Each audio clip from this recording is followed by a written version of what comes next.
We had a client come in a couple of years ago, and he was probably top 3 severe that I've seen in my life. And you know, when you work in the field and when you stutter, you're involved in a self-help community, you see a wide range of severity, both emotionally and physically. This guy had a lot of uncontrolled severity in both accounts, and no real behavioral technique was going to really give him a lot of relief from the phenomenon. So I tried delayed auditory feedback and frequency altered feedback on him, and it worked really well. And I could see his enjoyment, his relief, you know, his hope.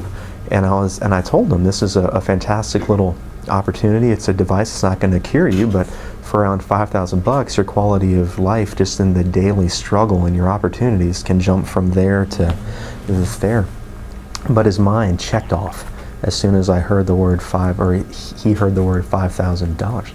And so the cost of entry became a passion of mine, is that relief from a pathology of, you know, that's more or less uncurable shouldn't be left to those that have the available capital. So it became a passion of mine to begin to find alternate methods to reduce the suffering and to make them as cheaply or as widely available as possible. So I went through any number of options, played with the auditory feedback route, visual feedback route, and through a series of opening and closings of doors and windows, which I believe God is in complete control over. We were handed just outside having a Coke and a coffee with Dwight or Waddell, where I just shared the fact that when I feel my own thyroid cartilage vibrate, that alone will reduce stuttering by at least 78%. And for us, it was common sense. Of course it will, because we understand it from the same page. It's a neurological phenomenon.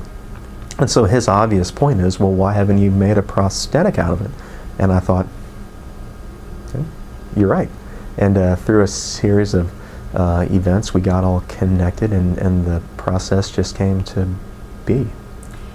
It's always more fun when you're doing interdisciplinary work. I think people bring things from their own domain that sometimes other people don't think about, or they don't recognize them as important as quickly as maybe the other person might. And this seemed to just come together pretty quickly. We all get along so well, we enjoy each other's company, but the need was so apparent, and we kind of stumbled upon an idea coming out of some of the work that Greg had done in the past, and it was really just surprisingly simple this time. And maybe it's the reward for some of the hard work in the past that didn't come to fruition as quickly or if at all.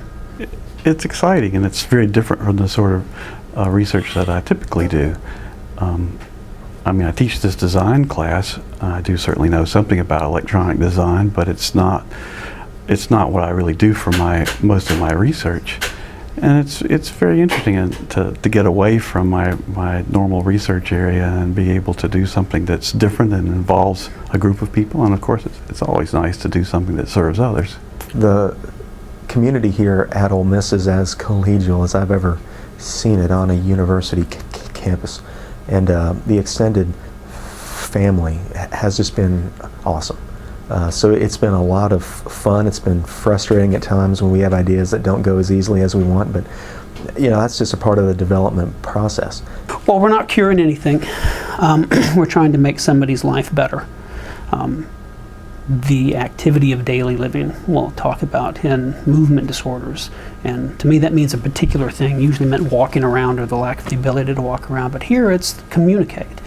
And I think until you can't do it, maybe you underestimate how hard it is for some of these kids and adults as well. And if we can just make their day a little bit less demanding, then it's a pretty powerful thing that we're trying to do, and I think we're on the way to doing it. I'm telling you. Yeah, I know.